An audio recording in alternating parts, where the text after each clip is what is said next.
She put a pot on she hair and gone. Them a the first one out on the dam. Basket on she head, bucket in each hand. Hold up on she frock, I wanna she grandson. To the market, them a go. For the morning, the day is dawning. For cockacrow to give the villagers a warning.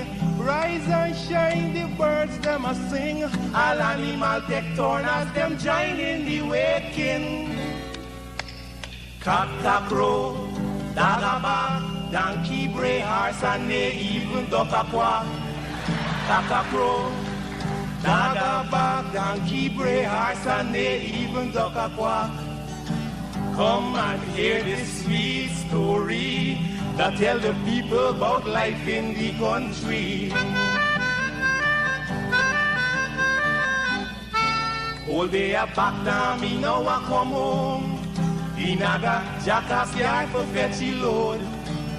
Cockle shy hand, bag over shoulder, running by his side, a Rexy and Rover. From the farm, them a come. Sun a go down but up the river. Some washing clothes, some folks are bathing at the water. Fisherman, they catch them a bring. From a canoe boat, man, them start offloading. Aymara, Kwakwari, Gale Baka, Kuma Kuma, even Lokunani. Aymara, Kwakwari, Gale Baka, Kuma Kuma, even Bangameri. Listen to this sweet story that tell the people about life in the country. Hello, this is attorney Shellen Washington, owner and founder of the Washington Law Firm located at 455 Utica Avenue in Brooklyn, New York. We're specialized in medical malpractice, personal injuries, matrimonial law, and landlord and tenant. If you're in need of legal representation, please give us a call today. The number to call is 718-877-3100. Consultation is free at no cost to you, so call us today to see if we can be of any assistance to your legal needs.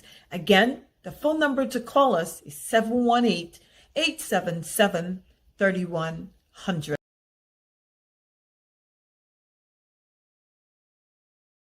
If you are looking to have your statutory declaration, affidavit of income, identity, damage or lost passport, lost license, tenancy agreement, agreement of settlement, power of attorney, last will and testament, and certification of documents, then you need to visit the Alistair Collins firm, located at the Killian Mall, 162 Lamaha Street, in Georgetown, between Camp and Waterloo Street. Alistair Collins is a commissioner of oaths and a justice of the peace. Make certain you visit him or call for more information at 649-6410 or 685-6448 or 503-1451. And there's adequate parking available. Go down to the Alistair Collins firm and have all of your legal issues settled and brought to the fore. Alistair Collins Firm. Contact them at Alistair Collins Firm.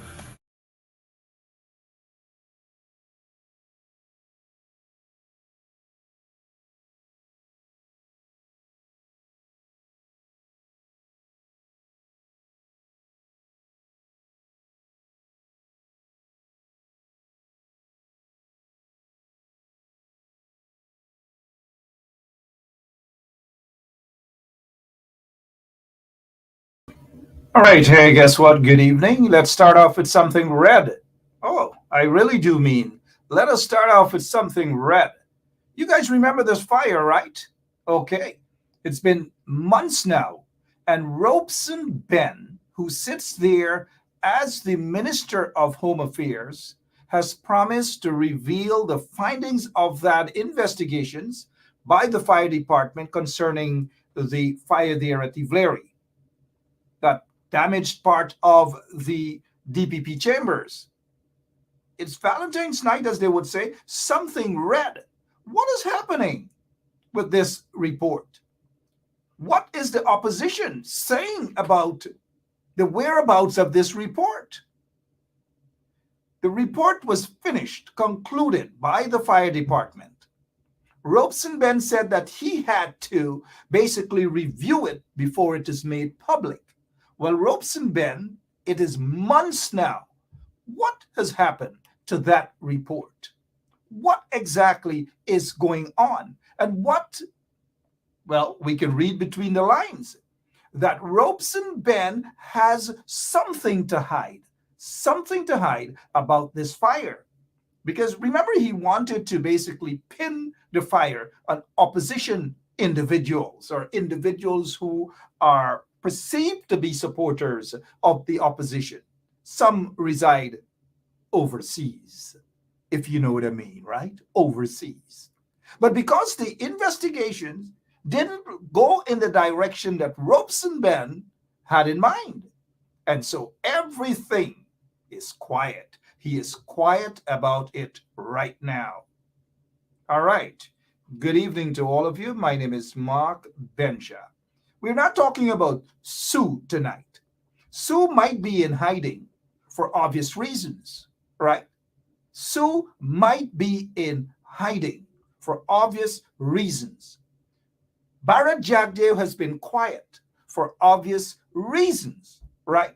They're no longer talking about this Sue affairs for obvious reasons. But tonight I have three gentlemen, three of them. You know them all. One you may know more than the other. The other you may know more than the two, whatever it is. But they are no strangers, absolutely no strangers to you guys. Where is Lemon? Get this guy off the screen. Get this. I don't want to curse. I don't want to say the things that I really want to say. But you guys should really, honestly, you guys should read between the lines what I want to say. Good evening to all of you. My name is Mark Bensha, and welcome to Straight Up on 107.1 FM. We're going to rock and roll this evening. I know some of you probably sipping your wine, your red wine, whatever sort of wine you are sipping, all right? Just ensure that whatever you're sipping, that you are going to enjoy every sip of it. All right. Who do we bring on first? Should we bring all of the guests on? But before we do, hear what? Sherrod Duncan, that guy. Share that damn link, man. But that guy. No, on a serious note, though, I heard Sherrod Duncan was actually talking about, and he showed a video about a situation in Linden. A big man actually slapped a school-age girl. A big man, that guy, regardless of the circumstances, had no reason to slap that little girl, that school-age girl. No reason at all. None whatsoever. He should have been in the damn lockups by now, in front of a magistrate, and remand him to let him spend at least 2-3 days in Camp Street. I don't know. Something is happening, right? Something is happening. Good evening to all of you, every single one of you.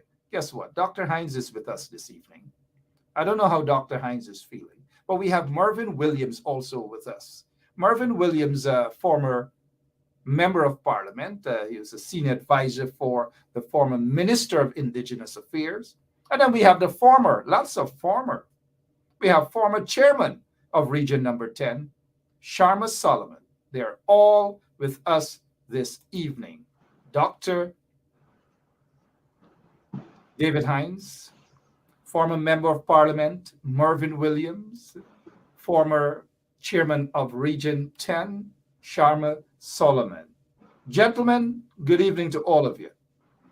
Good evening to you, Mark. Good evening. Good evening, Mark. Good evening, gentlemen. Yeah, but I think let me start off with this question. That situation in Linden, that big man walked up and slapped that little girl. Mervyn, you haven't been on for a while. Let's start with you. Your take on that, sir. Well, reflective of the moral decay within our society. And there are lots of examples for men such as those to um, look to. Only recently, we had in the National Assembly virtually open abuse of our women folk by members of Parliament from the government side.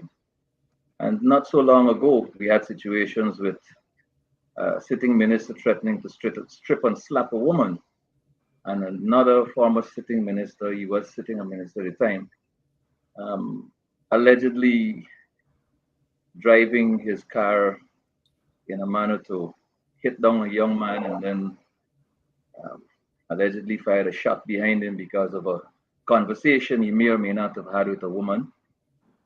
And one of the sitting ministers of government now allegedly being involved in a firearm situation over a woman. So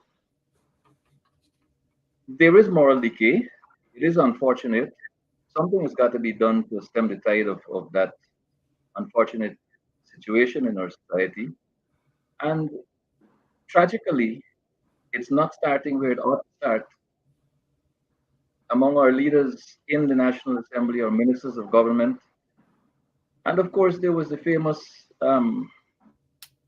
case of massive allegations of domestic violence against a first lady. So I believe that if measures are not taken very, very quickly to rein in situations such as these, it can only get worse. And that's extremely unfortunate. It can only get worse. Thank you so much, Mervyn Williams. And, it so happened that we have to begin with this. Sorry about that. We lost connection there with our operators. Thanks. So let's head to Sharma Solomon, former chairman of Region Number 10. Two beautiful daughters. Congrats, your baby daughter just the other day again.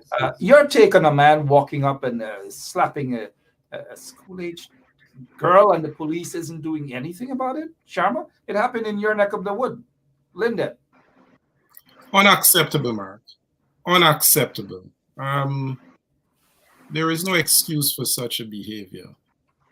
I believe Marvin made the point of on a national level where we see the imitation of what our leaders project in a national environment is adaptive of what people believe are acceptable behaviors.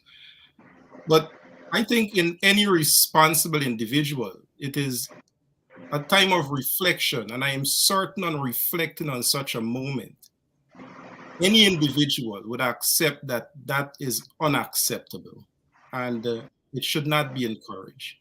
And that is as simple as that explanation goes. I think you can theorize as much as you would like to.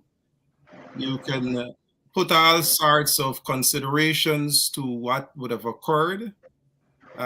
We accept the society in which we are living, but it is we who shape, based on our cultural behaviors and norms, the sort of structures that we want to see, whether that would be how law enforcement respond, whether that is how the school and the welfare system behaves, whether that is how we behave in our own homes as family being one of the structures. I think when you look at those elements, it is important to know that they have to have that sort of moment of reflection from the individual, that that is unacceptable. And at that moment of pause and reflection, a different course of action by that individual, but those institutions should be in place by now, whether it is the family, it is the law enforcement, but that is unacceptable, Mark. Absolutely unacceptable. 19 minutes after 9 o'clock in beautiful Guyana, different time wherever you are, but good evening and welcome to Straight Up. Dr. David Hines, your take on the situation. We saw it on video. There's no just an allegations. We saw it on video. Your take, sir. Mark, good night. Good night, and I want to share the sentiments of my fellow panelists. And just want to say that for every one of those videos, I'm sure there are hundreds more that happened today, where some young woman was abused, and it was not highlighted. And I'm glad that you opened the political show with it, because often we think about politics as party and government, and don't think about politics as far as ordinary human beings are concerned. The fact of the matter is that we live in a society in which women, young women, are defenseless. And in any civilized society, those things ought not to happen. But we are human beings, and we are given to the frailties of human beings. And so when one talks about these things, one has to talk about deterrence. What deterrence is there in this society to prevent big men, young men, from abusing women? And so when you see that kind of abuse, it's a reflection of the lack of deterrence in the society. And Marvin talks about the morality. So there is the morality part of it, where there are mores in the society. It says you ought not to do that. But there are all the other defenses, defense that we have consent, that when we all come together and vote, we are saying that we are voting into office a government that, among other things, should defend and protect the welfare of each and every human being.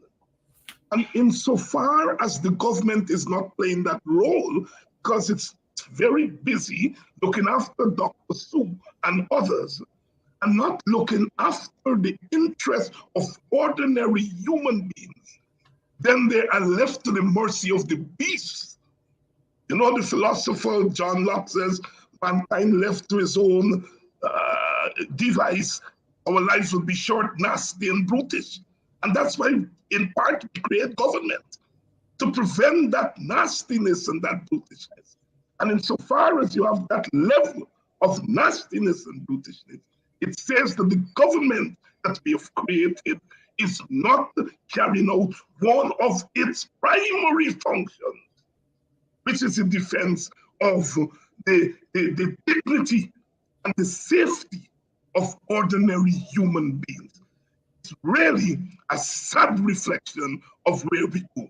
We may be an oil-rich nation, but the price we are paying, as we are seeing every day, for being an oil-rich nation is a price that is so high that we must ask the question, are we living up to the human being?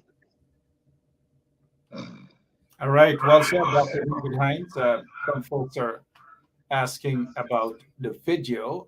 I don't have the video, and I probably wouldn't share it on social media. A little child is involved. The matter ought to be in the hands of the police. That individual should have been arrested by now, locked up, and put on a high sum of bail, if not allowed to spend a couple of nights in Camp Street or Lusignan prison, uncalled for. We want to talk about oil and this oil expo and all these things, and the opposition is shut out. We're not seeing boots on the ground to remind these foreign dignitaries who are there right now in Guyana as to what is happening, the discrimination, the persecution, and so forth. But we'll get to that. I want to ask Mervyn, because Mervyn has served in Parliament for a few years.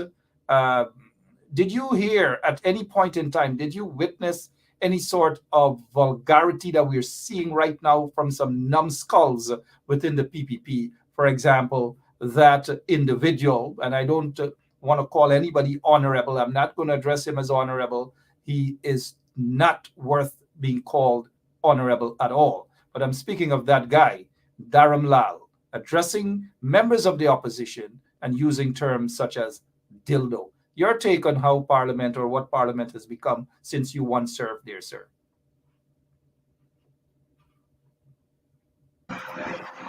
Mark, this is unprecedented behavior. I have been there, spent some time, like you said, and there was in fact heckling. And though we may not have had the the absolute best in heckling, we certainly had the late Deborah Backer. We had late Winston Murray on our side, and of course, Chief Whip Lance Carberry. These were people who were very good at the art of heckling. But there was respect across the aisle. This level of behavior is extremely shocking. And what is interesting to note is that the kind of behavior that you're seeing in the National Assembly is very clearly the same kind of behavior associated with this particular gentleman even before he was elevated to the level of Minister of Government. There are all sorts of rumors throughout the hinterland. There are all sorts of conversations with people retrospecting about the man's behavior. Don't remember rightly what office he held, but he has simply not grown up. He has simply not matured. The kind of behavior that you see here now, I don't know what to say. I don't know how to react to it. I was in awe when I was following the debates, and when this outburst came, it caught me completely off guard. It's one thing to hurl an insult at a person. It's another thing to disrespect a woman in public in the National Assembly, a mother, a wife, a daughter, a granddaughter. The person behind these words has absolutely no regard for motherhood. It's a tragedy. Now he's trying to roll back and get some sympathy by suggesting that certain things were said. When you speak with the members of parliament, as I did today, I spoke with the chief whip, nothing of the sort. Absolutely nothing of the sort. So all these allegations that he's trying to throw out now to kind of defend himself, pretty much like Sugate and the press conference after the press conference. So I trust that the People's Progressive Party will huddle, deliberate, and conclude that this person should be removed from office as a minister of government and as a member of parliament. It is not good for society. It is not good for our children. It is not good for our women. It is unprecedented, as I said, and it is indeed very shocking that the Speaker of the National Assembly appeared as though he didn't hear those offensive words when the gentleman was on his feet speaking into the records of the National Assembly. I remember sitting in the National Assembly and people were heckling, and very often you'll find, well, not very often, but there are times when you will find the presenter objecting to Speaker Ramkaran who would say, I have not heard what you were suggesting was said, simply because it was not being said into the record. It is not a part of what is taking place in the official business of the House. But here's a man standing, a minister of government, with responsibility for the 10 administrative regions of this country, standing and speaking into the record. Now, don't tell me that you're going to look back on this and try to remove those offensive words from the records of the Hansard. Difficult. That doesn't make sense. The issue is to deal with the offender and to deal with the offender condignly and once and for all. You know, Marvin, we are seeing the evidences there that Manzoor Nadir, who happens to be sitting there as the speaker, the installed Speaker of the National Assembly, is not going to be doing anything at all about that. It's disgraceful. And that thing should never have been in Parliament, much less to be addressed as honorable. He's being paid millions of dollars, taxpayers' money, to insult taxpayers, uncalled for. Briefly on the matter, Dr. David Hines, are you surprised that only one member of Parliament stood up and bravely took a position to say, whatever happens, he's going to confront the situation? I am a bit disappointed that all of the others stood there and didn't stand and take a position with Sherrod Duncan. Your take on that, Dr. David Hines? Sorry, your mic was off, sir, but go ahead. You raise a very important point, and it speaks to political culture. You know, what is the role of the parliamentarian? And if the parliamentarian sees his role or her role to go there and to debate, and don't see his or her role as the defense of humanity, then you're not going to stand up like Duncan. Duncan obviously saw his role in larger terms, and so had the presence of mind to stand up. And it's a way in which we train our political people to be politically correct. And I think that is so dangerous, Guyana. You know, people are not able to speak their minds, as we say, and to be full human beings. They go into that place on the government side, on the other side, and they become creatures rather than human beings. And so what Duncan was doing there was what a human being would do, regardless of the setting. And it speaks to the lack of, because, you know, we use words like militancy, radical. That's how she will record Jared Duncan, that he was being militant and he was being radical. And those things frighten people. So they do not stand up in of themselves and others when they're in that place. I want to say something. Marvin is quite correct. But here is the thing. I believe, Mark, that human beings are inherently good. When you see a human being behaves in such distasteful manner, in the full glare of the public, armed with the power of the people, then one has to condemn power, because it's power that is making difference here. You know, if that young man went into Pleasance or Albistown, he would not tell a young lady about dildo because he will get his ass up. But he's there in that parliament, and he's protected by power. He feels that he can do anything and say anything. And so it is power, the power that one should indict here. Because you take a non-entity, dress them in shirt and pants, put them in that place, and they feel they can do anything. Our society has questioned power.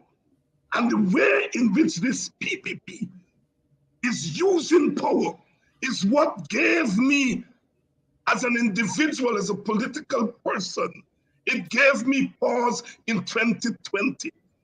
I was reluctant, regardless of my criticisms of the coalition, what it did when it's office.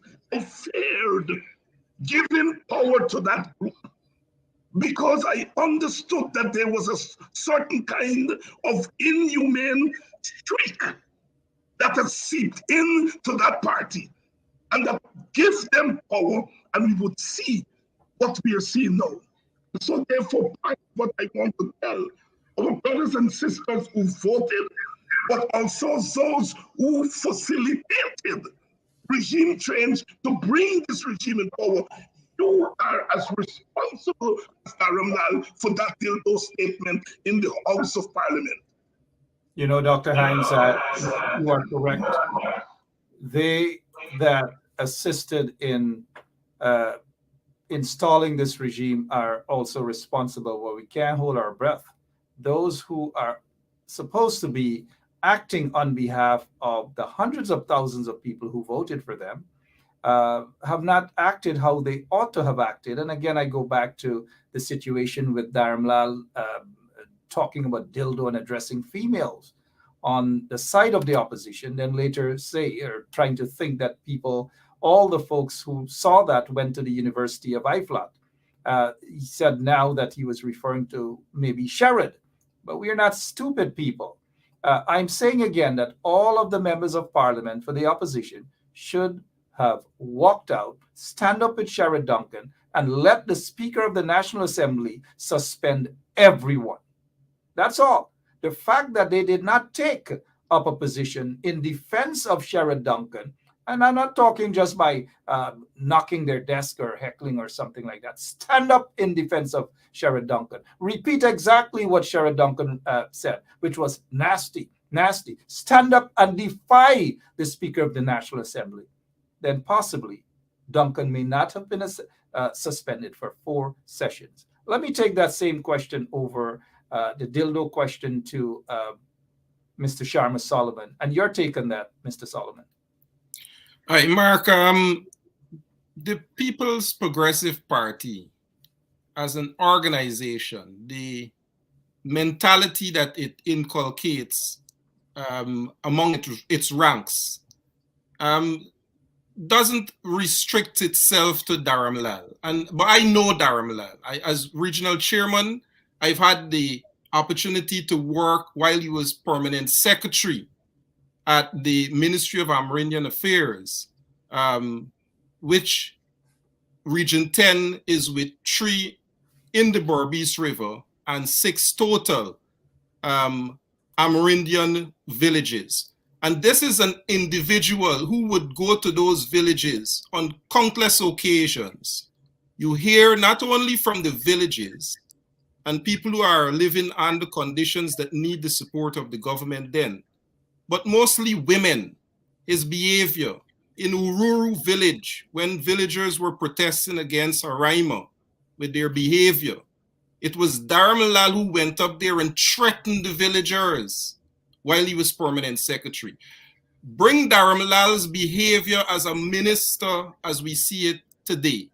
It doesn't stop at what we see with MP Lewis, honorable, but what he called for early in the year, it was Dharamlal who called for the removal of judges. This is an individual that doesn't even respect the Constitution to appreciate the separation of power. Sits as an executive, works within the legislature, and is demanding of what should be within the judiciary.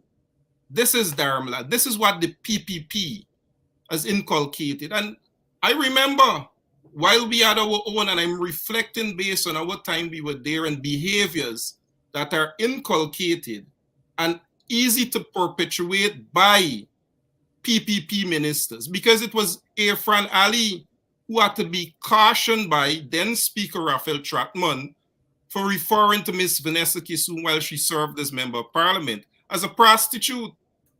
This is the behavior. Wait a minute. Irfan Ali of all persons. Yes, no President Irfan Ali. 19 fraud charges, who was installed as a president. So I give you the trend. Actually referred to Vanessa Kissoon as a prostitute. This could be substantiated by Ms. Kissoon.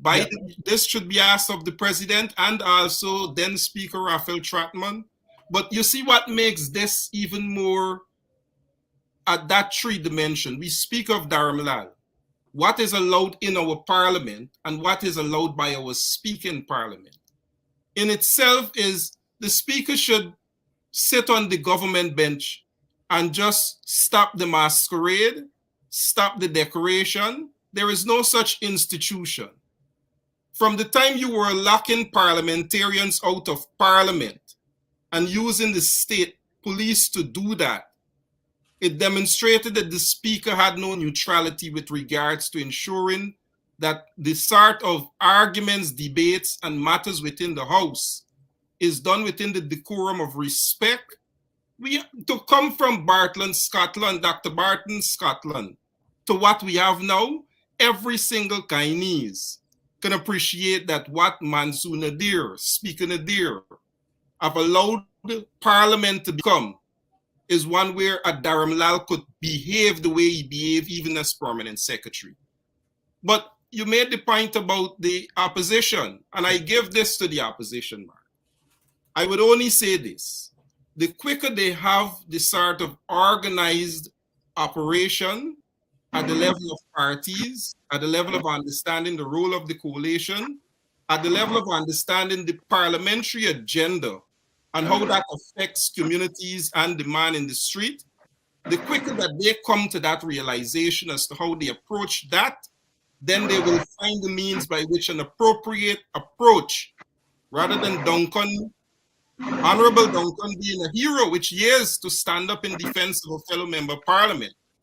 In particular, one of his women member of parliament, it would have been a little more organized.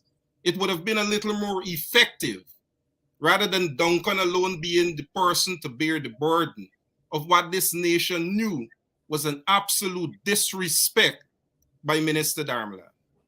Well said. Mr. Sharma Solomon, former chairman of Region Number 10, is with us this evening, talking about a whole host of things. We are now starting. Now, let me go to. Sorry, Dr. Hines. Okay. Go ahead. You were making a point. Yes, I want to make one point before you move on, and I want to be probably the first person to make this point. Sure. There was a deliberateness about that thing that happened there with that gentleman, Aram Larry. And there is a subtext to it. The female is Indian. The female, Indian female, in a political organization that is presumed to be black. There is a subtext to what that man said there. And this society, Guyana, is so dishonest because that is the first thing that should be said. That man directing that particular an Indian woman in a black organization, he knows what he's doing. Guyana knows what he's doing. And I'm going to have to call him out. Invited tell any woman there about dildo, and you will see what the devil needs. You know, so Mark, one second. One second, Mr. Solomon. David Hines is correct, and some of these, I'll mute Mervyn for a second. David is correct. In fact, I don't know how you actually read my mind, but I allow it to slip. You are correct, but before I offer my opinion, let me allow my guest, Mr. Sharma Solomon. Go ahead, sir. No, I like the angle that Dr. Hines took this to. Very important. And why you have to take that into consideration? This is Darmalal for the second time would have changed his position on the offensive statements made. When it was against the two judges, he changed his Facebook position on defracking them. Whether it's now against Honorable Natasha Singh Lewis, he've apologized. And the Speaker of the National Assembly have not even entertained that something wrong was done. That is why I took that to the third dimension, because that is the sort of disrespect that is allowed even within those institutions of people who are not aligned with the People's Progressive Party. You know, Sharma, you are, and Dr. David Hines as well. Morvin, go ahead. You want to make a point, sir? Yes. To continue from where Dr. Hines left off, this is not going to stop because supporting the assumed power that these people carry, there are no consequences, official or otherwise, for their actions. There are no consequences from the National Assembly. There are no consequences from the leaders of non-governmental organizations, nothing from the Human Rights Association, nothing from the Women's Progressive Organization, and from my own party, the NCW. I don't recall seeing a statement, forgive me if there was one. The minister responsible for social protection within the National Assembly, the education minister is a woman, and we are not hearing anything. There were organizations like Red Thread and so on who would have normally jumped out and issued very, very strong statements. I have not, since the passing of Andai, seen the kind of militancy from that organization. And so if the consequences are not coming from the official sources that they should come from, and they're not coming from the society's moral core, this is not going to stop. And people have a problem with mass demonstrations. But when it comes to the rights of our women and our children, there has got to be some kind of standing up.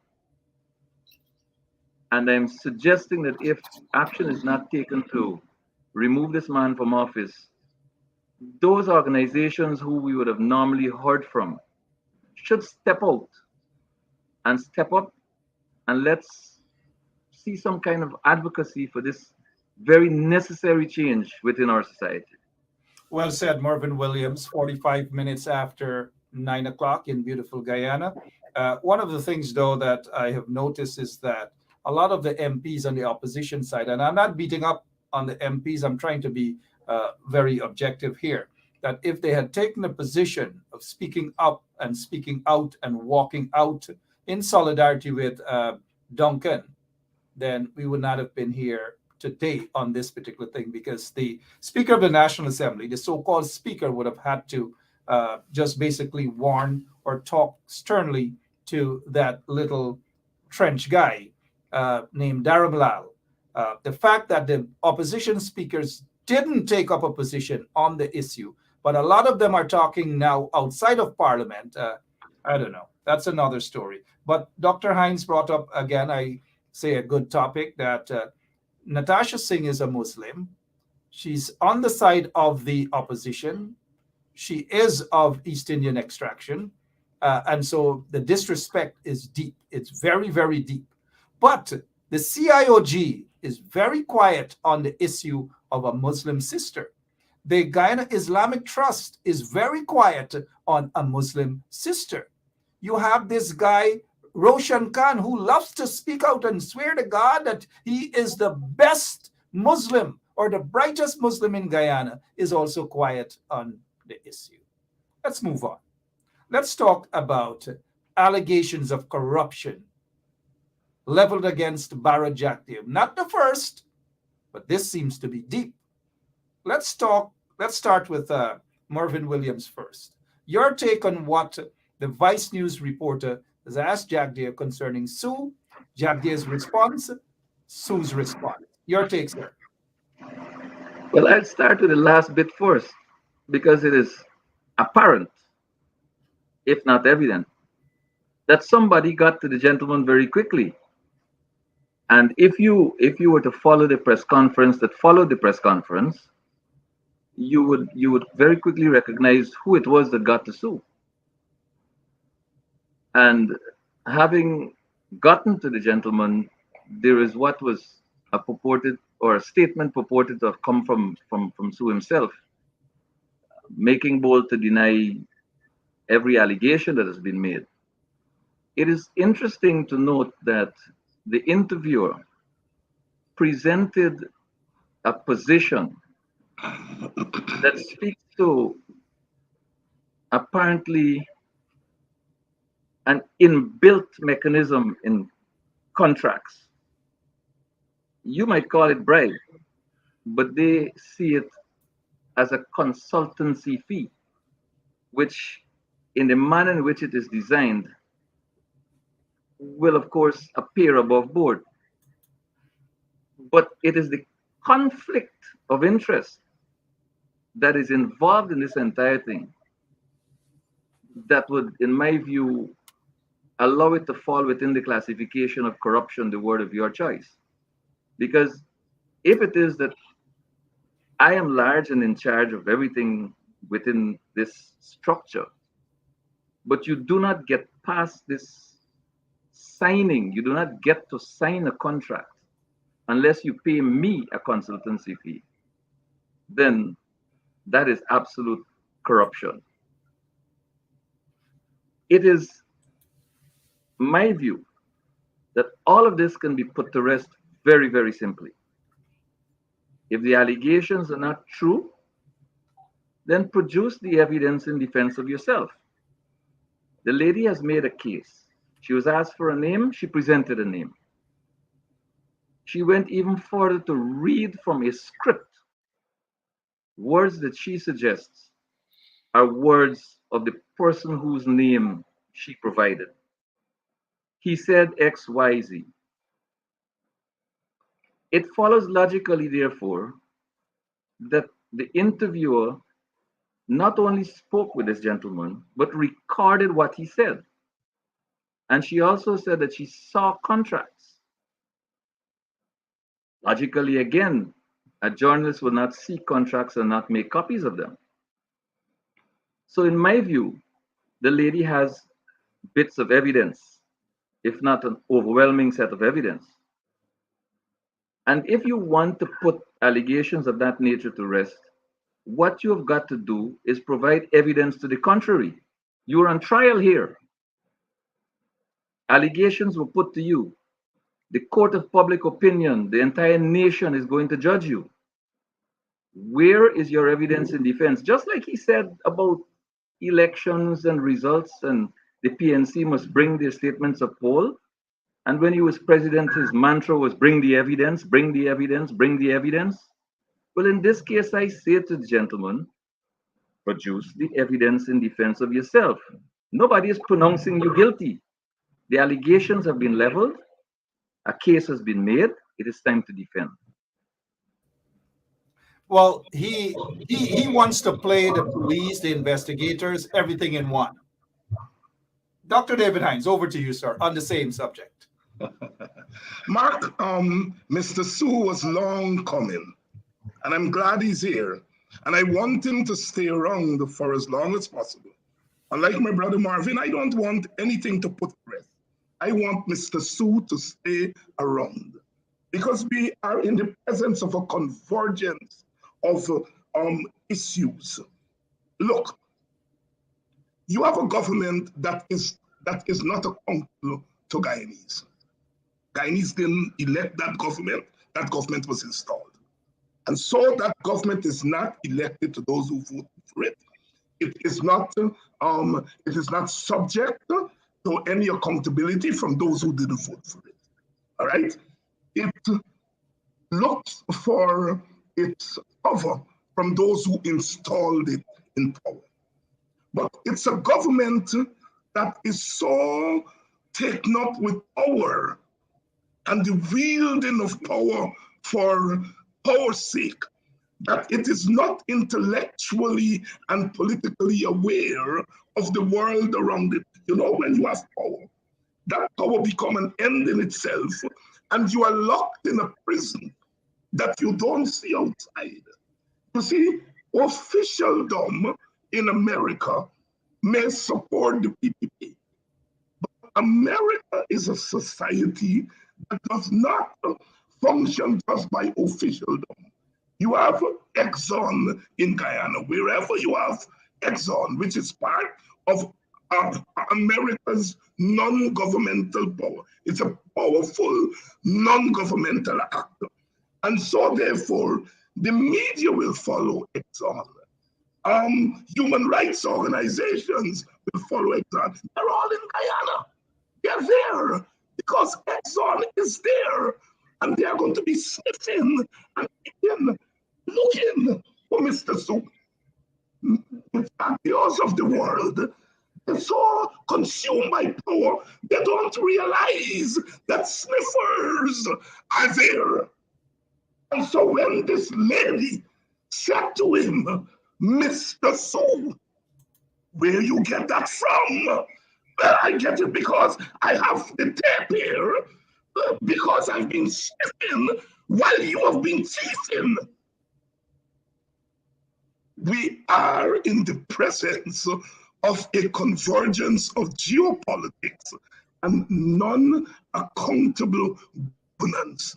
And when you bring those two together, you give birth to Mr. Sue.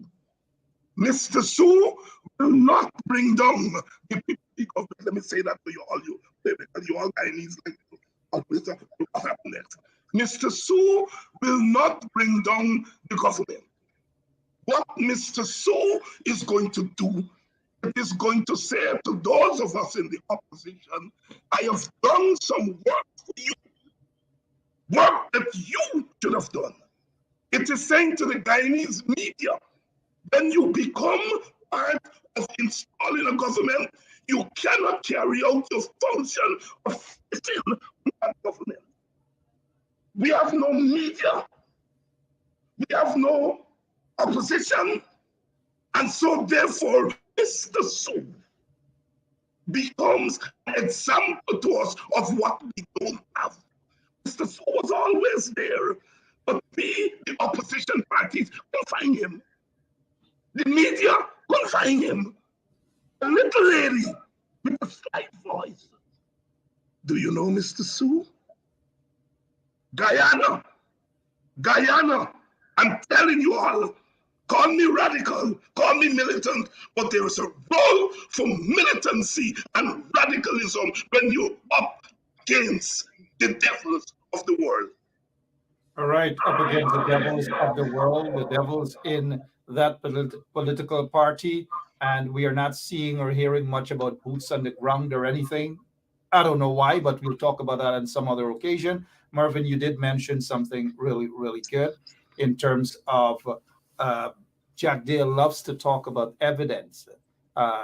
He and his supporters, they talked as though the elections was rigged by APNU AFC folks, and they have all these evidence, but you're not seeing anything. This is the same PPP that is stymieing the process from allowing the elections petition from being heard. I want to pose the same question to Mr. Sharma Solomon as it pertains to Mr. Su, but just one quick minute, please.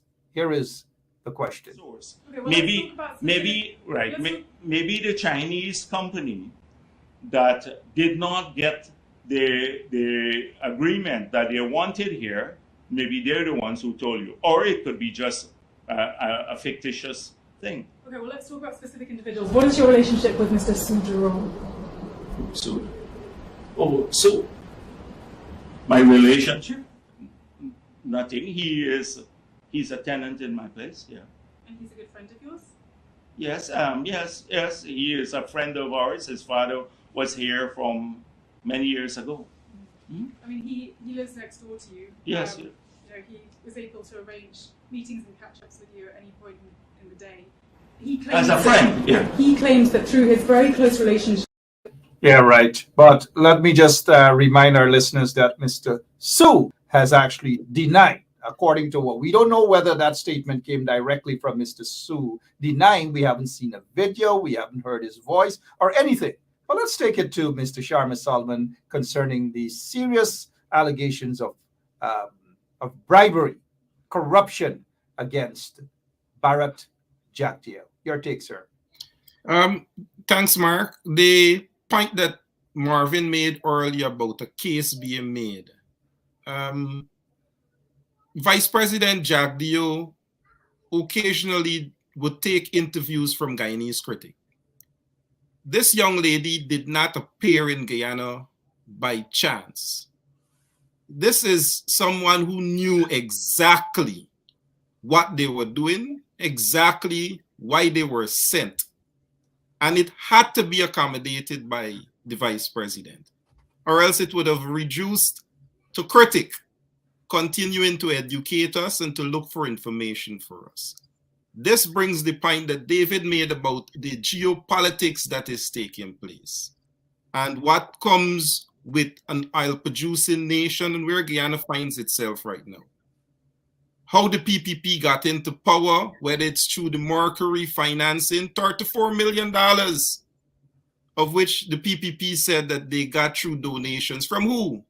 How much? From different individuals. These are things that were never questioned. So those are things that become very relevant now when these allegations are made, when these questions are asked, because then you have to know exactly how it is Guyanese will be able to hold their government accountable. Good governance also follow what makes for good democracy. So institutions have to work. You cannot not have a procurement commission. You cannot not have institutions that give oversight. Even the Parliament, the Natural Resource Fund was used to spend money from, and even in the National Assembly during the debates, we weren't even told where those monies are going to be placed and how they're going to be spent. That oversight body So you're looking at a government that appreciates not having structures in place so that it promotes the sort of culture of good governance, and people have the sort of oversight for accountability. So I agree with David. Sue is not going to make this government crumble in any way. It is we, the Guyanese, who must appreciate that this government holds one seat majority in part. That's the power. That is the power. And they were installed with that. We have to appreciate now, how do we, as you mentioned, Mark, continue to not only speak about it, but to take the sort of action in Parliament as an opposition with our partners, because this becomes as geopolitically important as it is nationally important. So I think those are some of the things that, as the diaspora, we have to know how to find pressure to bear on the different Congress people. That now brings what an oil-producing nation requires, the sort of oversight by these multinationals who represent big government interests in the States, how we can have our diaspora to speak to those interests. Unlike the PPP, who confessed 34 million for a lobbying company in Mercury, that is what is speaking for their interests. Yeah. So people are not today even at this big oil expo in Guyana because they like the PPP and the PPP. They're there because of our interests. We have interests that have brought them there. You know, speaking of that interest, Mr. Solomon, we'll get to that and the oil expo and so forth, and how Guyanese businessmen and women are actually shut out of that, and only friends and cronies of Barrett Jagdeo are getting a big portion of what is happening there. But what should become of the allegations, the serious allegations leveled against Barrett Jagdeo by a Chinese businessman named Su? Thus far, no police investigations, no questioning of Barrett Jagdeo, no picking up of Su to question Mr. Su to see exactly what is it that he's talking about. All we've heard is that there was some press release purportedly issued by a Su. We don't know whether that press release came directly from Su or it is Barrett Jagdeo who issued that press release on behalf of some Mr. Su. But what should become of this matter, though, Mr. Solomon? I think the policing arm of the Guyana Police Force and the SOCU, we look at these charges of recently brought against persons aligned with the opposition. For the most insignificant things, people have been at least been brought in for questioning. And I think within that particular arm, there is enough means by which, and this is why I spoke earlier about those structures. And if they don't work, the sort of prevailing culture that we now have to endure within our society, a lawless, corrupt society where officials can indulge in such behavior and no investigation is done, even though we have the form to do that. The substance by which is required is for the arm to investigate, at least take some amount of action, as we've seen them did before. They have done this. We can count the opposition-aligned people who have been brought in by SOCU for the most insignificant things to be questioned about. So exactly, that is where I think it's a perfect place to begin. They should pick him up, question him, Barrett Jagdeo, that is. They should also pick up Su. In fact, they can't say that they don't know where Su lives. Barrett Jagdeo said that Su is his tenant. Su lives right next to him in a property that was on the market for 150 million Guyana dollars not so long ago. Barrett Jagdeo is saying that he owns that property. He is the landlord. David, Dr. Hines, you're smiling. What's happening there? Mark, Vice News have lit a big fire. We on the opposition side have to stoke that fire. That's our job. And I'm talking about the proverbial fire. Lest they say they want to burn down Guyana, because they're dunce enough to say that. Yeah, you've got to be careful with that stoking of the fire. Yes. Our job, you see, the opposition has to realize, and I'm including us, I'm not taking myself out of the equation. We have to realize that we are at war. And we cannot act as though we are operating in a situation of peace.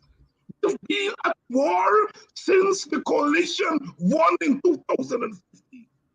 The coalition, while in government, did not realize it was at war until that man was bold enough to stand up in Parliament and voted against his own government. That is when we realize we're at war. We are at war and we cannot function as though we are working in a peaceful situation. And again, I'm talking about a war that has geopolitical ramifications, that has ethnic ramifications, that has political ramifications, and has, most important, economic, financial ramifications. And so, therefore, we have got to begin to act differently. Jagdeo is not a fool. I know some of our supporters dismiss him. Here, Jagdeo defense.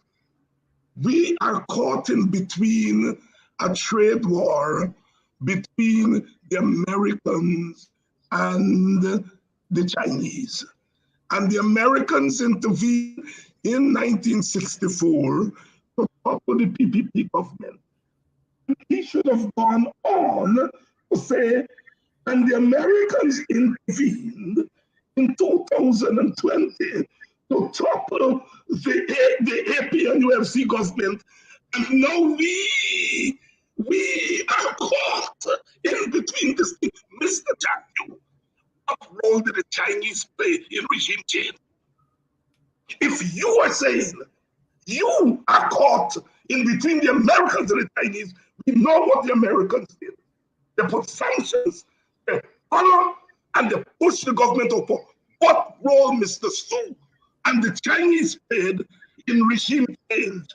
And so then you take help to remove regime from two sides, and you try to serve two masters. You get where you are, because that is what we're in the face of. Two superpowers who intervened in our elections to change the government. And now you say to Mr. Jagdeo, yes, we do the work, but you can only serve one master. He says so. Jagdeo says so. That is what he meant when he talked about the war. That means you all understand that we're in the big league, and you are going to push your leaders to stop nonsense, petty foolishness. Who is this leader and who is opposition leader and who is this? That's for the program, because we're at war in our country. Absolutely, well said. Well said, Dr. David Hines.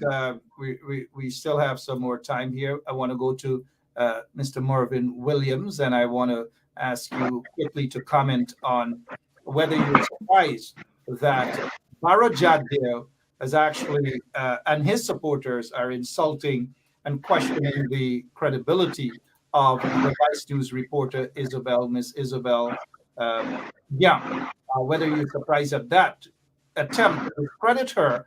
And the other thing, do you believe, sir, that the opposition is doing enough to confront these ills and these atrocities, corruption, and all things leveled against the installed PPP regime?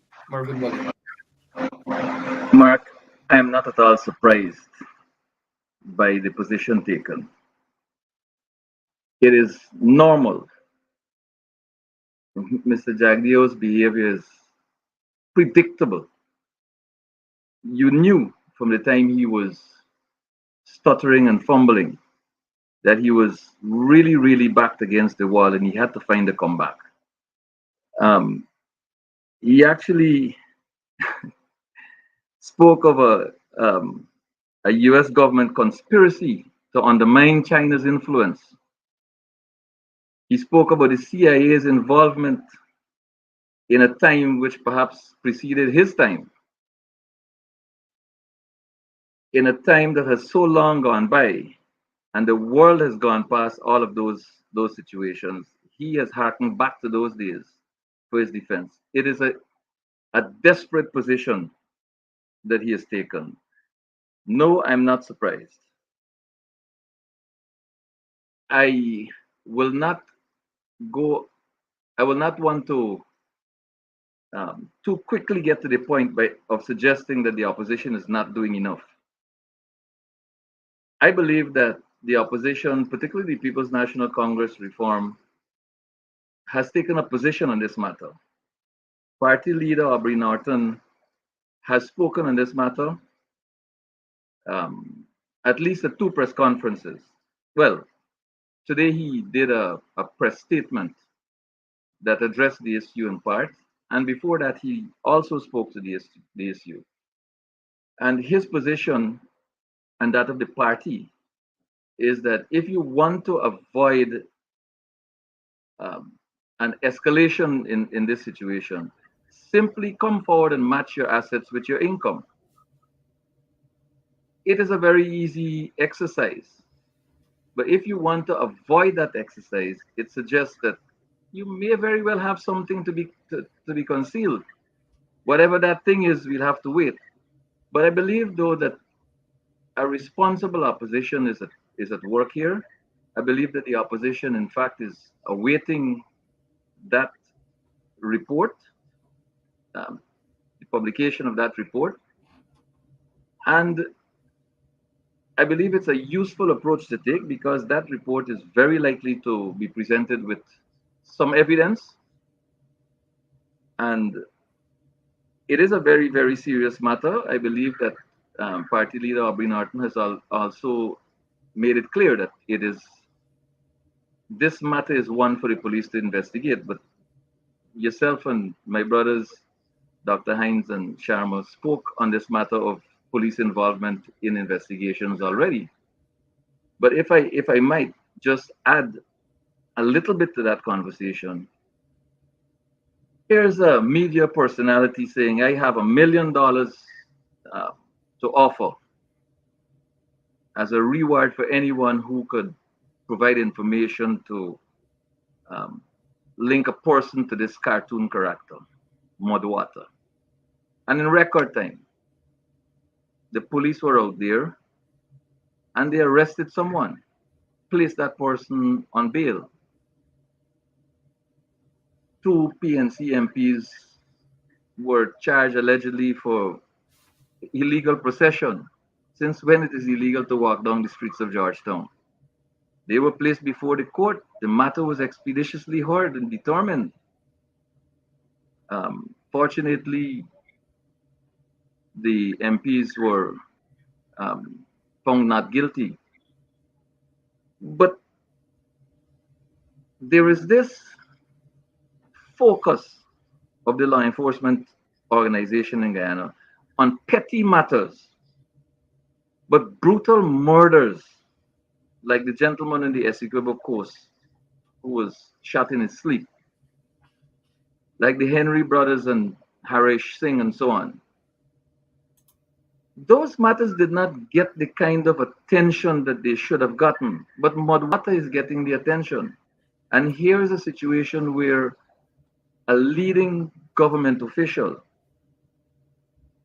is alleged to have been involved or to be involved in all sorts of corrupt practices involving unknown sums of money. But nothing moves. Nothing moves. And I was rather surprised when the gentleman said, yes, perhaps we should get the police. I mean, how could you tell the police to investigate you? That the commissioner of police must take a decision in accordance with the oath of office that he took when he became a policeman 30 how many years ago, and issue instructions to his subordinates to get out there and conduct investigations. But no, I am not at all surprised. And when all these conspiracy theories about US government involvement, we didn't hear that when Mr. Mike Pompeo did what he had to do, issued statements, we didn't see that. We didn't hear these sort of things at all. Yeah, we just didn't. Want to take a quick break so that we can let our listeners who haven't heard this before, a Chinese national, is being so concerned about the safety of Mr. Su. But I'll say this, though, before we take that quick 30 seconds or a minute or so break, Mr. Mervyn Williams. During the course of the Watergate investigations with Richard Nixon, there were people who were agitating and calling for the removal, the impeachment of then President Richard Nixon. They didn't wait until a report was completed. They didn't wait until he was actually impeached. They forced him out. And I'll say this to you, my friend Mervyn. I've known you over the years. We've got to stop with this thing, waiting for a report to come out.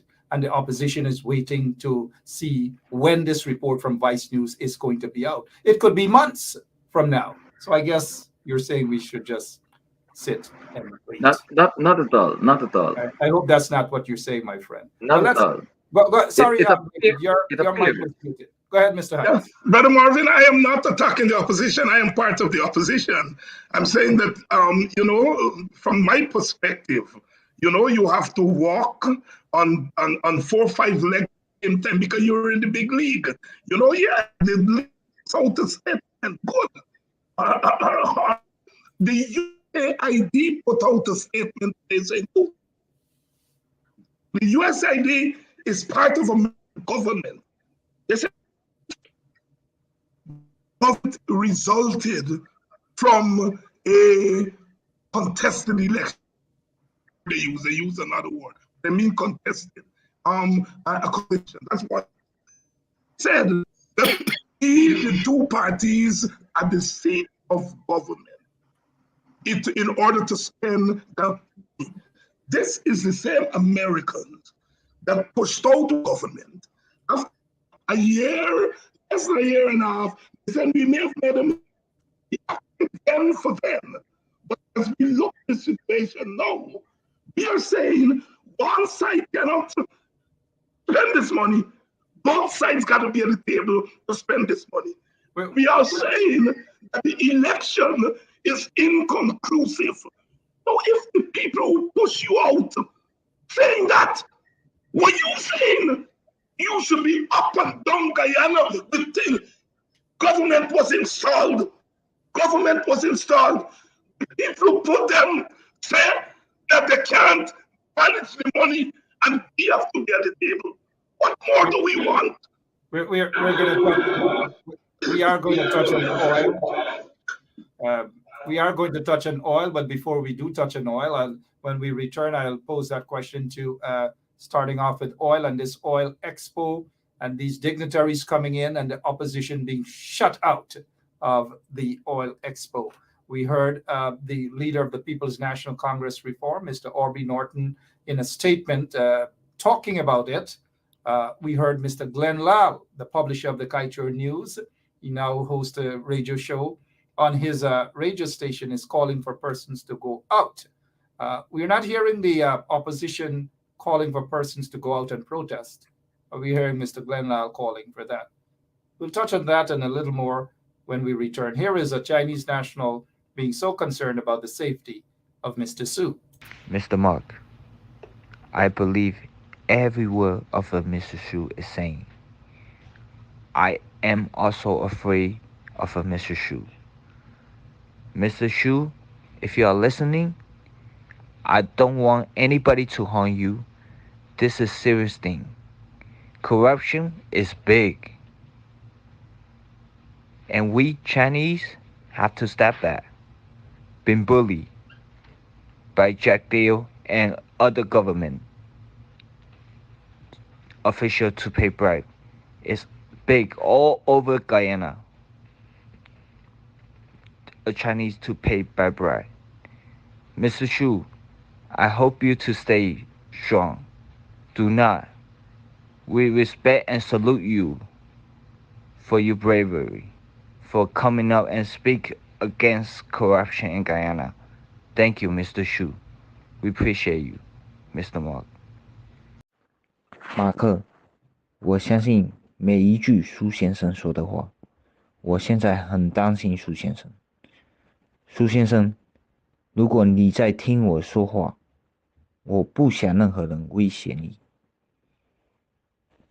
圭亚那政府腐败很严重，这个是很严重的事情。我们中国人必须停止被那些政府用武力行贿。苏先生，我希望你能继续你的发表，也希望你在新的一年万事如意。谢谢，周谢。Thank you. We'll leave Mr. Su for now. We'll probably deal with him tomorrow morning, but tomorrow, right here and straight up.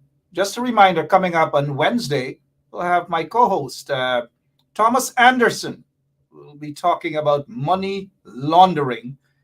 Quite appropriate at this time. I hope Jack Dave can tune in. Money laundering on Wednesday. But let's get to this oil expo tomorrow and the opposition shutout. Sharma Solomon, take the first bite at that, sir. Good night again, Mark. The oil expo, it is really exposing the hypocrisy of the People's Progressive Party, One Guyana. I said this before. The people who are coming to Guyana, and let me take it back before. Guyana is now with interests. The people who are coming there not because of a welcoming People's Progressive Party.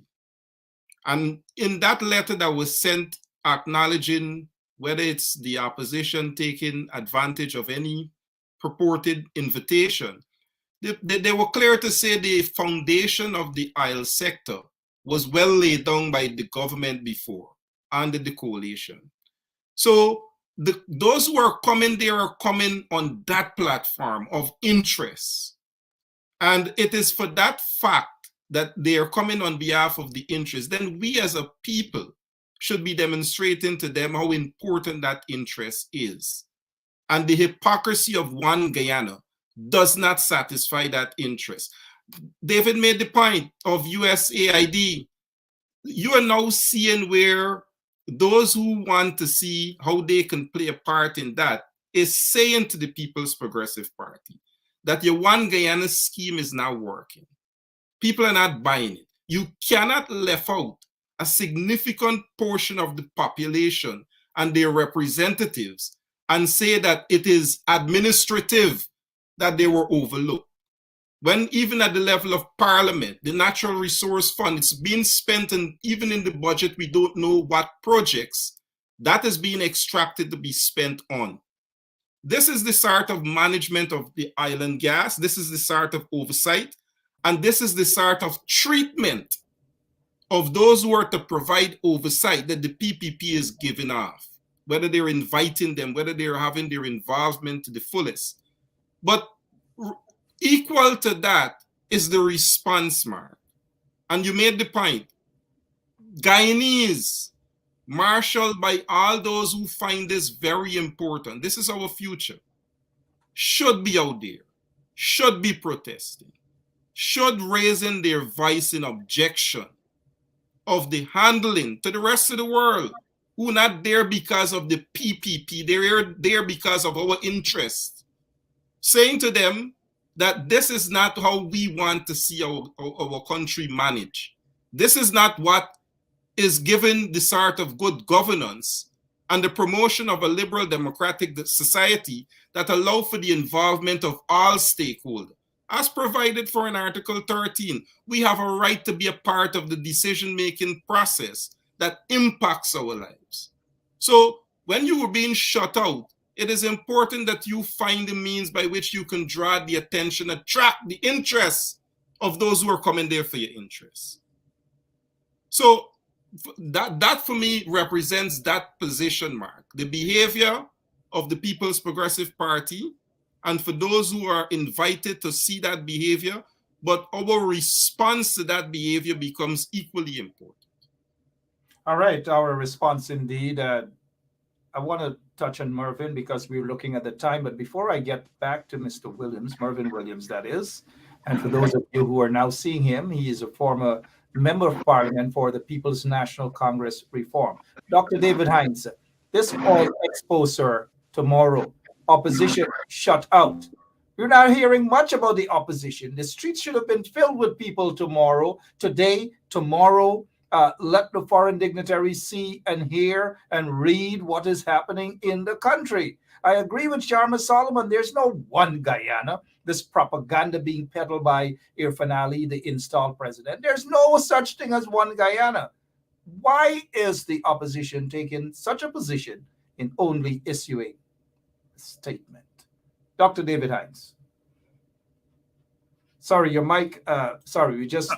Sorry. The opposition is going through its own changes, and it's taking too long to settle that nonsense. You really can't do two things at the same time. And the opposition need to get over its internal stuff and really get to the people business. Look, this expo thing is a publicity stunt for the government.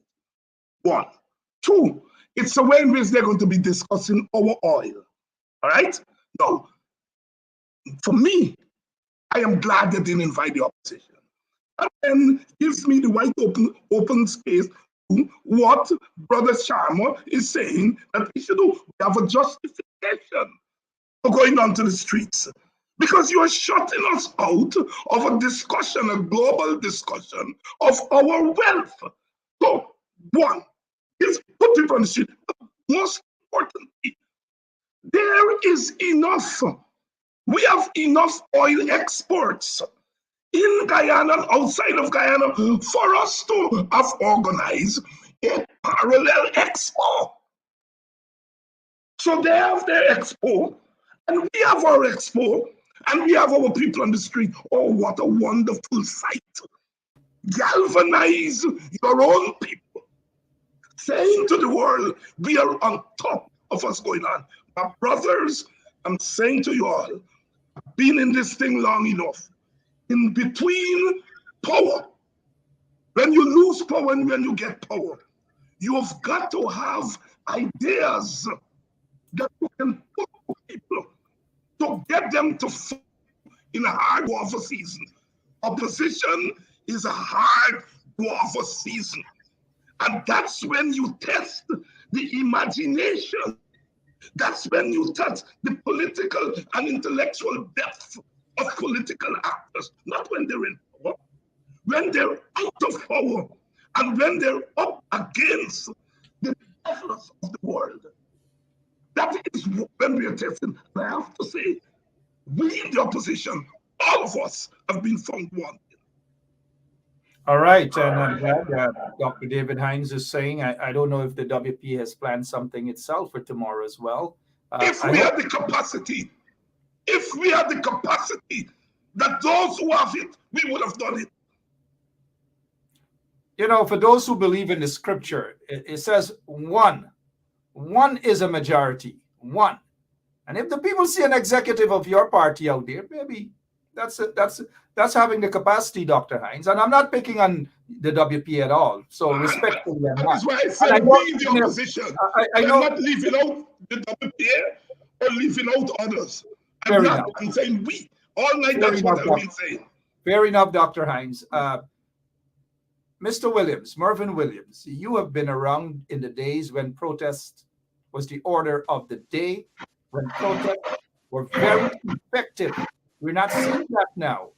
But then again, what is your take on the expo and the opposition being shut out, sir? Mark, the People's Progressive Party has made a very loud statement without uttering a word. 49% of the Guyanese voters equals 0. That's what they're saying. The one Guyana, if there is one Guyana, it's a PPP Guyana. It doesn't include all of us. It's a lie. Look, I don't know, Mark, this happened when you were out there as a militant young man, young, politically vibrant. You recall that there were foreign dignitaries in Guyana, and they had to drive by the East Coast on that railway line embankment when millions of dollars were invested in erecting some plyboard barriers with painting. and they said that they were depicting Guyanese art, when in fact they were concealing from the visiting delegates' eyes the squalor, the poverty, the really unbearable circumstances under which people had to live. You recall that? Oh, yeah. Well, this expo does pretty much the same. The dignitaries are here. They're going to go to some key meeting rooms. They're going to be treated to the red carpet, and all of the executive protocols will be in place. But they're not going to be exposed to the poverty, to the underprivileged Guyanese, and to the real circumstances under which Guyanese people live. They're not going to know, like my friend called me this morning to say he went to Plaisance Market and had to find $1,200 to buy 3 pounds of plantain and a pound of Eros. They're not going to be exposed to that. They're not going to be exposed to the fact that 1,400 Guyanese or more were fired since these people came into government. They're not going to be exposed to the thousands who are without jobs, to the hundreds who were brutally slaughtered while the PPP was in government before. They're not going to be exposed to the rising levels of criminal behavior in our society. What I'm trying to say here, Mark, is that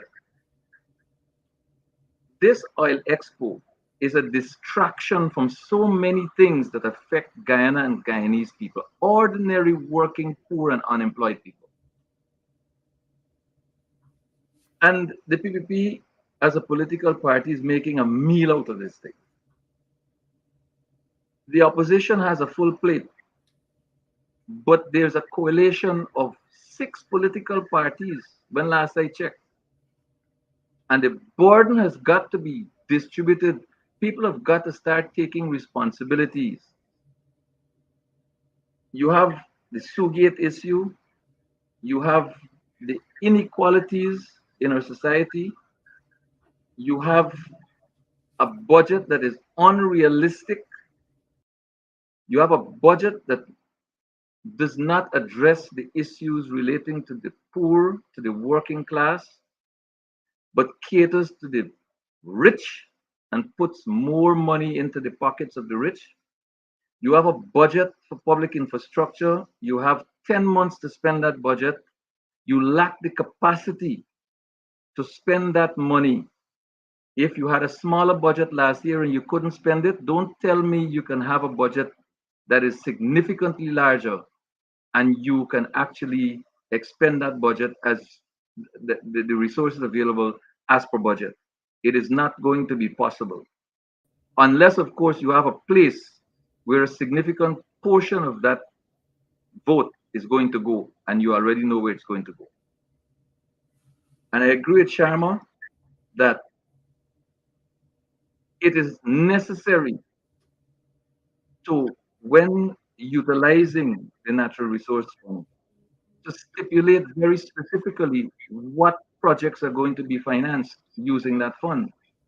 Don't tell me that you put it in the consolidated fund and it's going to form part of a pool of resources that's going to go to budgetary support. That's not going to cut it. Legally or otherwise, it's not going to cut it. And so this red carpet event is going to serve the purpose of the ruling class in this country and their very rich private sector commission friends.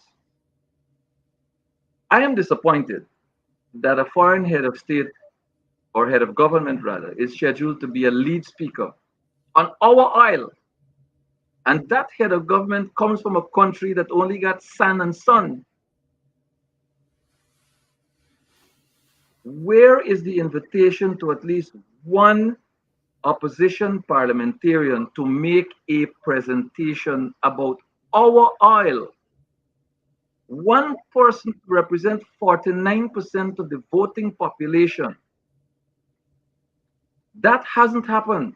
Maybe But Marvin, Maybe they will ask shoe, not that shoe, I'm Schumann. talking. I'm talking Schumann. about a person here, Mr. Bishop. Please Maybe forgive they me. talk Schumann to address. Mr. Bishop, forgive me. I'm speaking of a person, I got you. not a single person from the opposition has been invited to speak on behalf of the 49% of the Guyanese voting population about the resource that can and ought reasonably to change the condition and the quality of life of every single Guyanese citizen. That is an insult. It is unprecedented behavior. It cannot be condoned. And I believe, I'm going to say this, and I am really sorry if I offend anyone, but enough is not being done to meet head on this level of disrespect for 49% of the voting population of this country. It is not acceptable, and something has got to be done. In other countries in the world, visiting dignitaries are met at the port of entry, and messages are communicated to them via placards, slogans, music, and body language. This is Guyana, and for some strange reason, persons are not stepping up. Persons are sitting behind keyboards. No one of substance is stepping out, and that is not good enough. All right, I agree with you. David Hines agrees with you. Sharma Solomon agrees with you. They're nodding. But for me, I sense, I hope I'm wrong, that the opposition seems to be more energetic in fighting those who support them. And instead of using that energy to fight the real political opponents, we're not seeing that. Hopefully things should change.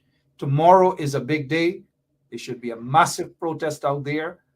But I'm looking at the time here now. Sharma, Bharat Jagdev in that interview with the Vice News reporter Isabel lied about something that his party did imaginary for Linden and building housing schemes and so forth.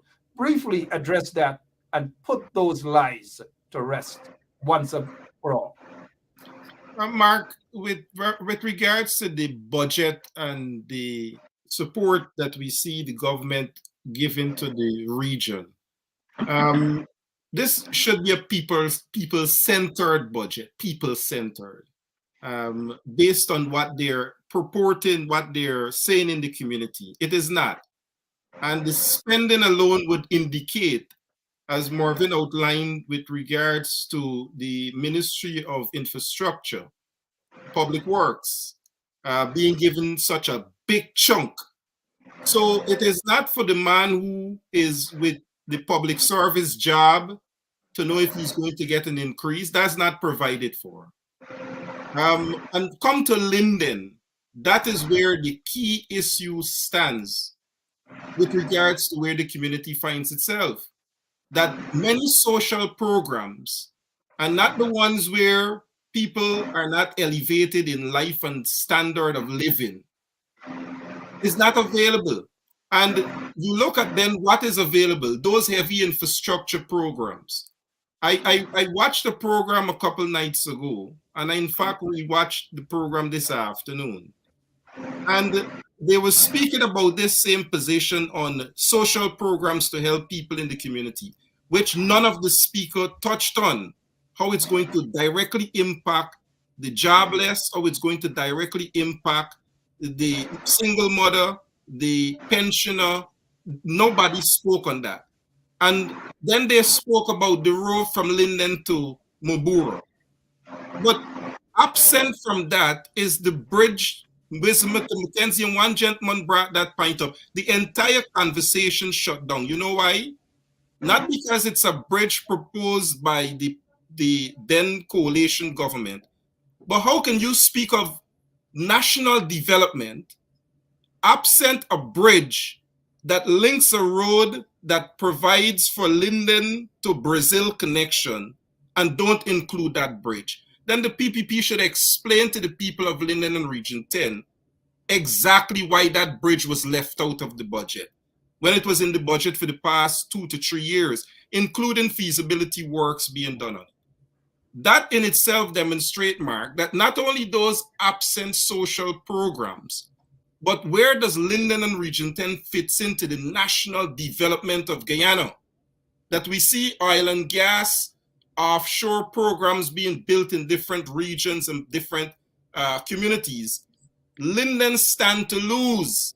It doesn't guarantee a road moving from Linden to Mabura will pass through Linden minus a bridge. It can go straight to Region 3. Not to say Region 3 should not be developed, but Linden should know where it fits into the national development. And the government, by cutting these projects, demonstrates that not only the little handout that it gives to the people, but there is no consideration for where we fit in. Bauxite is on the decline. So you can't say then what national programs, where do you see that national fit into this oil and gas, to the energy sector that Linden fits in? And I believe that, for me, Mark, represents where the interest of the People's Progressive Party lies as it relates to the development of the community, by keeping it in a state where it is just dependent on the spin-off of initiatives that are brought there by the People's Progressive Party, absent structures to ensure it is given the start of oversight to get into the community. Those friends and cronies of the PPP benefit, and we call that the spin-off that the people of Linden should be grateful for. That is what they've reduced the community to, man. All right, thank you so much, Mr. Sharma Solomon. We know about the lies that Jack just said, that Amelia's Ward and all these different housing schemes were created under the PPP. Lies, lies, lies, lies. A bunch of lies in that interview with the reporter Isabel of Vice News. Lies upon lies upon lies upon lies. All right, but let's go to Dr. David Hines. Your closing remarks, sir, about 1.5 minutes or 2 minutes on anything you want to close off with this evening. Go ahead. You know, even as we call on our forces to meet the moment, we are all we have. You know, whatever we think of the official opposition, that's what we have. Whatever we think about the state of readiness and the state of mind of our supporters, that's what we have. We are all we have. And we've got to keep working and keep working at this. We are in new territory. We are at a different moment. Even for those of us who were, protesters 40 years ago and 20 years ago, the world has moved on from there. We've got to conceptualize protest and resistance in a different way to meet the moment. And part of it is that we have to be open to critique and criticism. All of us have to do that. We are floundering, and part of the reason that we're floundering is because we are not grouping our forces together. Mark in his corner doing his thing.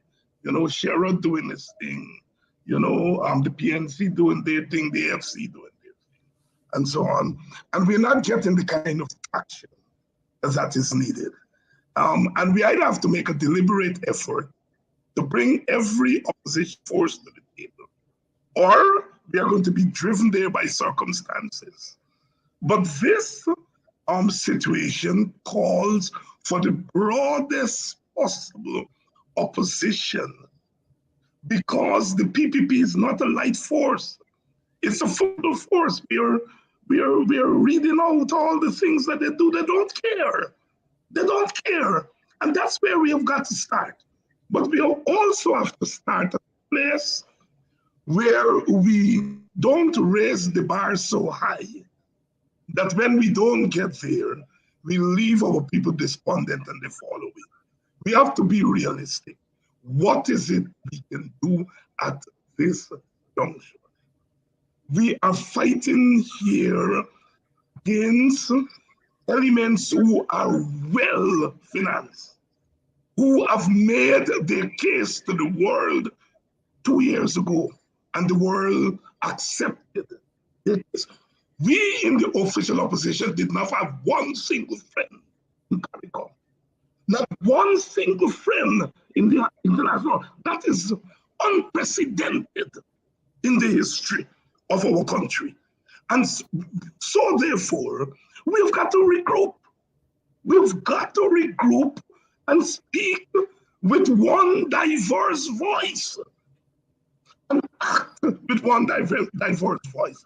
Putting people on the street will take all hands, because once we lost the moment in those 5 months, if I were president during those 5 months, I would have put my people on the street and say, this country is on the line, you take me out.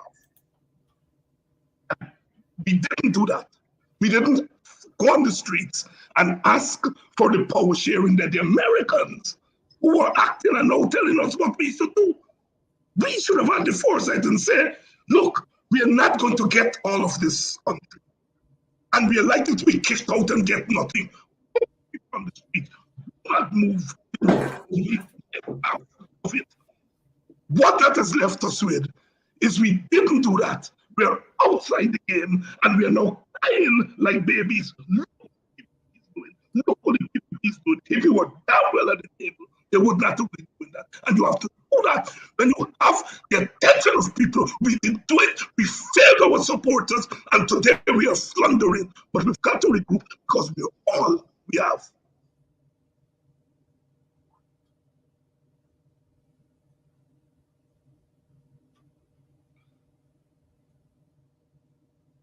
Good. I just wanted the blood to boil down a little bit. I understand. No, seriously, I got you, and I feel exactly what you're saying, Dr. David Hines. I agree with you. Mervyn Williams, briefly, I know you issued a statement today debunking the lies, the many lies of that dictator in Guyana, Barrett Jagdeo, as he talked about what the PPP allegedly did. In fact, for 20-something years, they never done much for indigenous people other than insulted quite a few, threatened to beat them up, threatened to slap, as we heard then President Ramotar saying that Jagdeo would have slapped an indigenous teacher, and all these manner of things. Briefly, in your closing remarks, touch on the many lies of Barrett Jagdeo. Well, thanks, Mark. Well, the statement is out there and it addresses just about 3 issues. But in the 8 minutes that that gentleman spoke to indigenous issues, there were more issues to be addressed. For example, he spoke of there being one health facility in each of the 215 indigenous communities. And if one were to check the national stock of public health facilities, they number about 220. So he is in fact telling the nation, and by extension the world, that the indigenous peoples have at their disposal in their villages more than 2/3 of the stock of health facilities, which is utter rubbish. Then he spoke of schools, and he claimed that they built a high school in Lethem. Well, I don't ever remember seeing a secondary school in Lethem. He spoke of building a secondary school in Mabaruma. The Northwest Government Secondary School started out as the Hosororo Government Secondary School in 1968. And by 1968-69, a building was constructed in Mabaruma on lands which the Burnham administration purchased from Dr. Edward Brooms for the sum of $1 Guyana. And the Northwest Government Secondary School, as I understand it, from a teacher who started there, commenced operations in that building in 1971. So I don't know where Mr. Jagdeo was in 1971, but I'm certain that he was nowhere near to government. And I'm sure that the People's Progressive Party was not in government either. So there are these deliberately peddled down truths. And it's unforgivable, really. But Mark, I want to speak a little bit before I go on this whole question of the opposition. The parliamentary opposition is fresh out of government. One seat separates the opposition from the government in the National Assembly. The opposition, the parliamentary opposition, is by numbers a very, very strong force. I agree with Dr. Hines that it must come together, it must fix its problems, and it must confront the political troubles of this country. I want to use this program, Mark, to make an open appeal to those who are responsible for settling this business of the leader of the opposition to do so swiftly. If it serves the purpose of a small group to keep it the way this is, that small group must understand that the nation's business comes first. There can be no trade-off by any small group for the future of a nation. We have got to be nationalistic, we've got to be patriotic, we've got to be committed to the people of this country.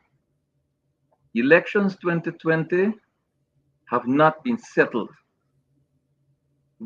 I, speaking for myself, do not know for sure who won those elections.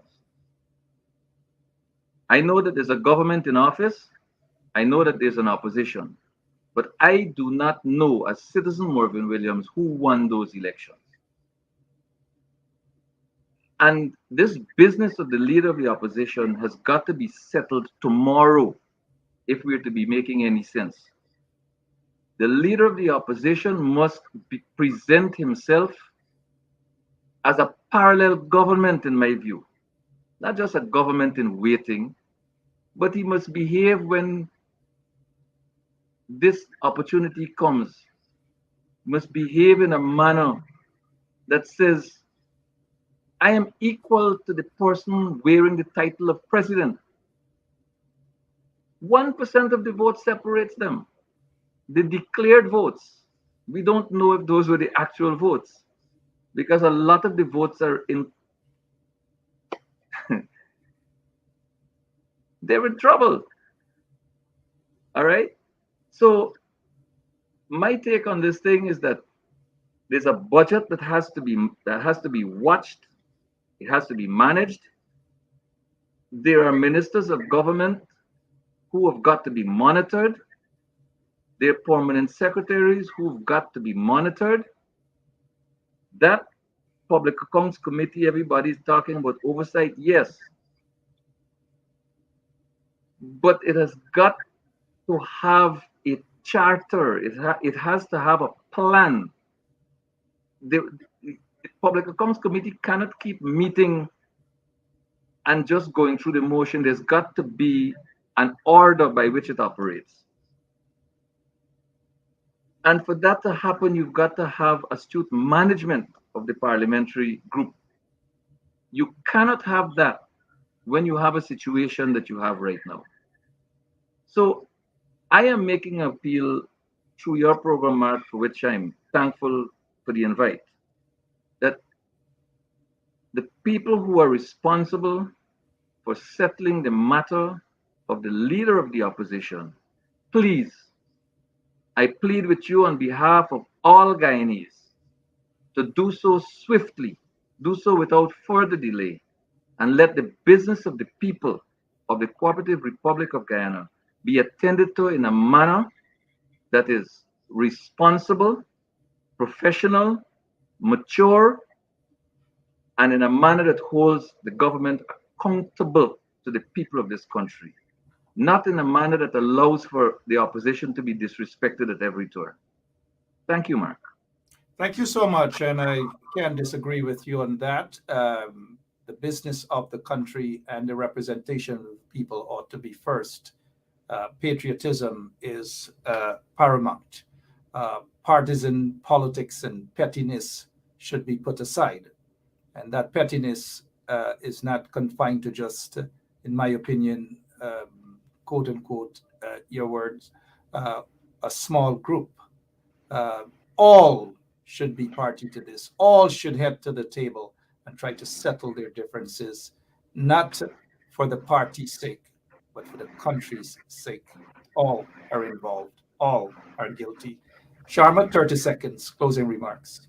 30 seconds because, Mark, I believe both Marvin and David touched that very important point about the importance of an opposition. But I believe I too made mention of this when we spoke on the Dharamlal matter of how it is encouraged because of the absence of a very formidable opposition. And just to close, Mark, there is absolutely no reason. There is no physical, structural impediment that prevents this matter to be resolved almost immediately. There is none. Everything that needs to be done is there for it to be done. And I believe that is where we need to have a sense of direction, because this sense of direction moves people from just a blanket direction of east-west to east. This is where we are going. This is the direction we have to move and move forward in and with. And I believe because of the absence of that, on all the matters you touched on this evening, it comes right back to how do we put up a resistance? And it ends at defeat of the opposition. So there is absolutely no reason. I take cognizant of the fact that things are being dealt with at a different level, which I do appreciate now, but I hope to see it done in a very expeditious manner. Thank you very much. Yeah, and in terms of political maturity all across the board, not just by one small group of people. Dr. David Hines, I wish I can give you 30 seconds, but I know you'll take about 30 minutes. I see the Buxtonians are begging for us to go until 11 o'clock. We cannot. You wish to add something else? 30 seconds, David? 30 seconds? I'm inviting Mr. Dharamlal to come with his dildo to Buxton and make a presentation and to look at those beautiful women in my village and tell them what they'll do. That's my closing statement. Or he should go to Miss Philippine. Dr. David Hines, we don't want to reduce this show to any sort of a Dharamlal type of vulgarity, because that's the nature of the thing. But maybe it is something that he likes. You never know. But we don't want to go that route with that little rascal. We certainly don't. All of you gentlemen have made valid points this evening. I agree with a lot of you. But in a democracy, we all share different views and we respectfully agree and we disagree on some of it. But this is what you call political maturity. I thank you three for your commitment to country. I thank you three for the commitment of humanity and standing for what is truth and fairness. We are not seeing that in the installed regime. And hopefully someday soon, the opposition parties, all of them, will get their act together in the interest of the people of the country and not their self-serving interest. Thank you all so much. We'll leave you with this brief part of the interview from Vice News, and we'll play an important message about corruption and corrupt leaders. I hope Jack Dio is watching a near finale. Thank you, gentlemen, both. Mervyn, good to see you, and I'm glad that you have recovered. You were on death's bed. Good to see you, my friend. God has been good to me, Mark, and I thank you for the role you played in my treatment and recovery. God bless you. Well, with God's guidance. You're welcome, my friend. And Thank David, you, Mark. good to see you. I know you've lost a good friend the other day. I hope you're recovering from that. It's not Yes. easy. Yeah. Sharma, Thanks. give my regards to your wife. It's Valentine's night, and I know she will deal with you for me having you on so late again. Give my regards to her. Nice time, Mark. Well do, Mark. Thank you. Thank you all, gentlemen. And to all of our listeners, thank you all so much as well. I'll be back tomorrow. We'll leave you with this. Okay, well, Maybe the Chinese company that did not get the agreement that they wanted here, maybe they're the ones who told you, or it could be just a fictitious thing. Okay, well, let's talk about specific individuals. What is your relationship with Mr. Su Jerome? So my relationship, nothing. He's a tenant in my place. Yeah. And he's a good friend of yours? Yes. Yes. He is a friend of ours. His father was here from many years ago. I mean, he lives next door to you. Yes. You know, he was able to arrange meetings and catch-ups with you at any point in the day. Pressure, boss pipe. What is the difference between the ordinary thief and a political thief? Number one, the ordinary thief steals your money, your bag, your watch, and your jewelry, isn't it? But the political thief steals your future, your career, your education, your health, and your business. Number two, the hilarious part is that the ordinary thief will choose whom to rob. But you are the one who choose the political thief to rob you. Because we choose them. We vote them. We blindly say we are not blind. Who is deceiving who? The ridiculous part of the whole issue is that we will fight to defend and protect our belongings from the ordinary thief. Is it not? But we fight each other to defend and protect the political thief. Is that not what we do? Thugs will be fighting themselves to protect those that are stealing our career, stealing our joy, stealing our health, stealing our success. What a shame. What a travesty. It calls for us to think and think deep. The stage we are in as a country is not a stage where you become an onlooker. You have become an onlooker for too long. You must get ready to put your hands to plow and be part of the process. It's not just about PVC, carry PVC. You must be in the kitchen where it is being determined. You must be there where the decisions are being made. We are there in our numbers, they cannot outnumber us. But you leave it aloof. Oh, no, it's too dirty. It's a dirty game. And then the dirty guy is getting to the game of play. And you are there not showing up. And when they begin to make the decisions, you will know whether it's a dirty game or not. The result is always dirty on yours. Dirty on your health. Dirty on your business. Dirty on your success and your career. I hope that is stirring up something in you. Hello, this is attorney Shellen Washington, owner and founder of the Washington law firm located at 455 Utica Avenue in Brooklyn, New York.